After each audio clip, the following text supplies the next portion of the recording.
everybody, Dave here. Hope you're having an awesome day. So for the month of August, McDonald's did this Teenage Mutant Ninja Turtle Hello Kitty crossover. And as soon as I got one, I was like, oh man, it would be really fun to do a paint job on these. And then my buddy Felipe was like, he actually texted me and said, hey, if only you knew somebody that could do a cell-shaded paint job on one of these, that'd be pretty cool. And I was like, I've actually never done that before. So now really quick, as a side note, for those of you that called me out in my last video, I totally appreciate it, and I owe you an explanation. I had every intention this year to start out a full year of building robots. Selfishly, I was hoping maybe if I just focus on one thing, the YouTube algorithm would pick up, like, he just makes robots, and it would kick it out, and my channel would just blow up and grow. That hasn't happened. In fact, it's kind of slowed down, so I thought, you know what? I did 8 solid months of robot and robot-related things, but I've got so many fun things that I want to do, and I've been kind of limiting myself, so I thought, you know what, I'm going to do what I want to do, and so I want to make this, and I want to try and cell shade paint one. I've never done this before, so I may totally stink at it. So, come on, let's do it.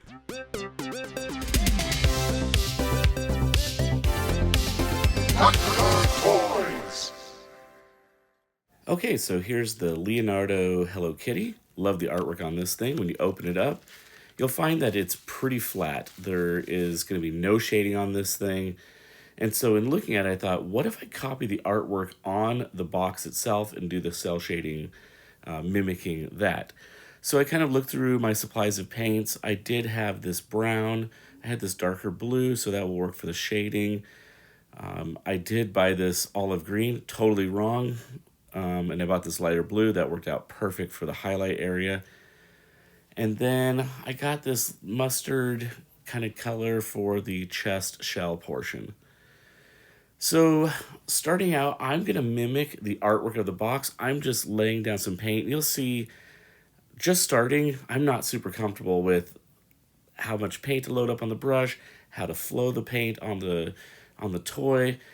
I start to rearrange the toy, get a better pull on it. It starts working a little bit better, but you'll see the first part of this, pretty rough. I put another line down here, hate it, wipe it. I'm actually going to flip the toy again. And I found that like kind of being able to pull the brush was a little bit easier for me. And again, I'm just following the artwork on the box. So wherever there was shading or shadow on the box, I'm going to follow that. As I was working on this, I was thinking about traditional drawing. You're thinking about your light source coming from one end, it will cast highlights, then it'll drop darker shadows on the lower portion. So I'm trying to think of this as one angle as I'm painting it. Painting in the little belt buckle here. The black made that really pop out. Looks pretty nice. Laying down some of the darker shadows. Again, light's coming from the top. I'm thinking about the angle kind of shifting a little 3/4 view. Maybe not 100% 3/4 view, but somewhere in there. And so painting the dark shadows underneath. This was actually kind of fun to watch it come together. But I was kind of just questioning, the paint's not laying down super clean. I had to do a couple coats of the yellow. Yellow never really covers that great, but got that laid down. Okay, that's looking all right. I'm kind of questioning if I'm doing this right. And in the back of my mind, I'm thinking about, how do I wrap this all around the back of the head and everything? So I started putting down some darker shading. This is that olive green, and the color is just totally wrong. It's not right at all. Fortunately, I was able to take an X-Acto knife and just kind of scrape away and get it back to a pretty clean surface. So I switched over to this other green that I had, but it's an airbrush paint, and so it's really thin, which made my life even more difficult because I had to lay it down. I probably did 4 coats, and it's still a little bit blotchy. But again, now I'm looking at this and I'm thinking about the back side of it, and I just don't know.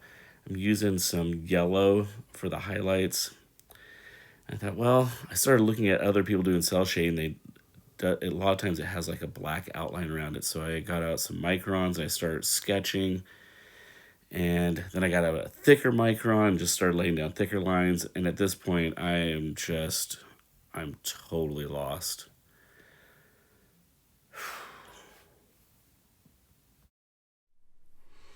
Okay, at this point in the build, I had set it aside. I literally like went downstairs out of my studio. My wife was in the kitchen, and I just said, I stink at this. This is awful. I'm gonna have to scrap the whole thing and start a new build. I don't know what to do. This thing looks horrible.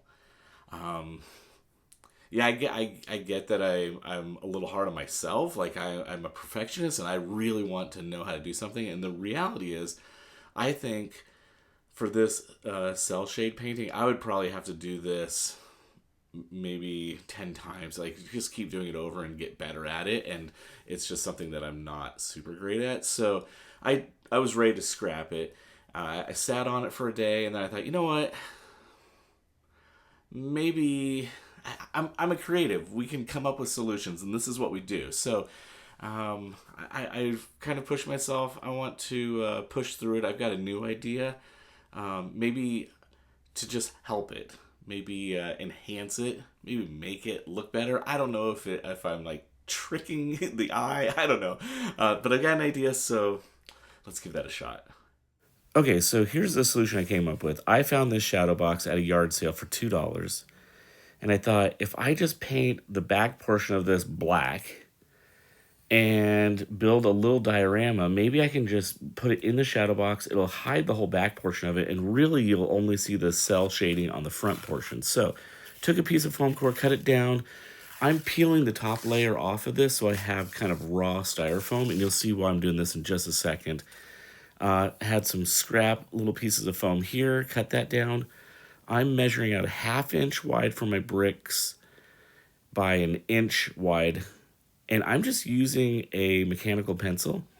And because I've ripped that top layer of paper off, I've got this kind of raw piece of foam, and I can literally just score it with the tip of the pencil, and it makes beautiful markings. And so I'm going to kind of stagger this back and forth. And now that that's done, I'm going to crumple up a little ball of aluminum foil, and you start rolling this around on that foam, and it gives this really cool texture. Just kind of move it around, different shapes. I'm going to go across the bricks here, roll that around, and look at that really cool dimpled texture. You'll see once we cover this, that texture will really pop. I'm thinking about maybe some kind of sewer opening at the bottom. So I just took this capsule lid and made like a half circle. So I've got a really nice, perfect circle. I was thinking maybe I'll build this little brick wall around the top. And then I've got these little pieces of wood and dowel. Maybe I'll make some bars. I found this piece of brick wall already made in my bits box. It was for another project and I never ended up using it. I didn't love the little bricks because it seemed like it was going to be a lot of work to build everything. So I did that same little piece that I made my first mark. I scored it, and now I have the inner dimension, and then I just drew with a pencil around the outside edge. And to be honest, I wasn't super concerned about it being like perfectly symmetrical because they're bricks, so they could be a little bit odd in shape. And then started scoring that and actually creating kind of the arch with just one solid piece of foam, so I didn't have to mess with trying to match up all the little pieces. Cut out those two little pieces there with a utility knife. Once I have that cut out, I'll kind of just break that off, and then I did a little bit of sanding on it just to smooth it out, and I used this to kind of cut some gouges where the bricks maybe would come together just to give that a little bit of dimension. And look at that. That's pretty cool. For the bars, I did sharpen the tip of it with my utility knife, put a little super glue on there, and just kind of rammed it into the other piece of styrofoam because there was enough gap there. Put some glue on this little guy here, spread it around, and then I'll lay that down. I am leaving a gap on the left and right side because as it goes into the shadow box, there is a little divider that I need to be careful of. I trimmed off the kind of weird part of this brick wall, got it all cleaned up, doing a quick dry fit, making sure everything works.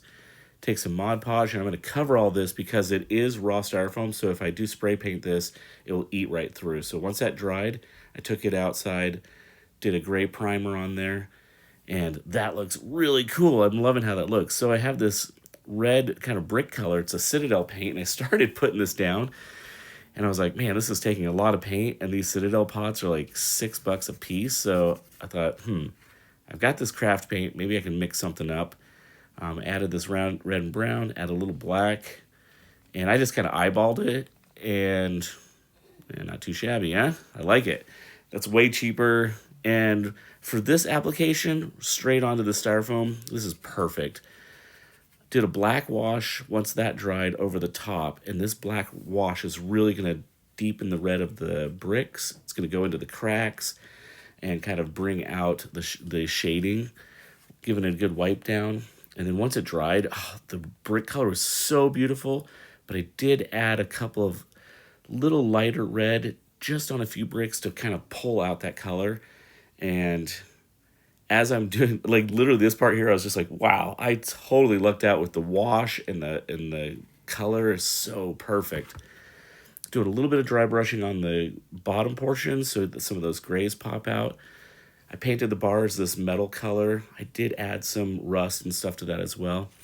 Now I want to run some little sewer pipes across the top. So I got the styrene, and then I got a little bit larger styrene. So I cut smaller pieces so it looks maybe like joints of connecting the pipes together. Again, it just adds a little bit of dimension to it and makes it kind of interesting. Then I had this little wooden dowel with a smaller piece of polystyrene, and so I was able to, again, make some little dowels there. Or not dowels, I'm sorry, little joints. Now I had this crazy idea, like what if I had one sewer pipe floating in the box kind of closer to the glass? So again, it gave even more depth. Now with these pipes painted silver and those little fasteners, I love them, but this is a little bit larger piece of polystyrene, and I didn't have anything that I could slide over to make like a coupling. So I'm gonna use a piece of scrap polystyrene, and I'm going to just form it around there, and then I'll wrap that and glue that, and that should give that effect to kind of mimic the other two pieces. I'm going to do a black wash over this. I did some rust on there with this Vallejo, and I'm just kind of adding it on there. Now I'm going to actually add a little bit of slime because this is the Ninja Turtles, and we need some ooze, right? Now the fluorescent paint did dry a little bit darker, so I kind of noticed it as I was doing this larger portion. I want some ooze coming out of the sewer section. So I laid down some white and then painted the green over that again, and it worked a whole lot better. I actually learned this from some Warhammer painters. So I did get a little crazy down here on the bottom, so I'm going to just paint that out gray. I just don't want it to be that distracting. So paint it out gray. I'll do a black wash over the top and kind of clean that up just so the attention can be on the figure itself. Here's some more white being laid down, and then I put the green over the top, and it really gives a nice glow. I'm going to make some little posters and some graffiti, and let's call this one done. Okay, so that's a wrap. Is it exactly what I thought it was going to be? No. Did it turn out pretty cool? I think so. I think in the end, I would hang this on my wall. I think it's pretty fun. Definitely cell shading is not for the faint of heart, and I give kudos to everybody out there that just crushes it and does an amazing job with it, because it is definitely a learned skill.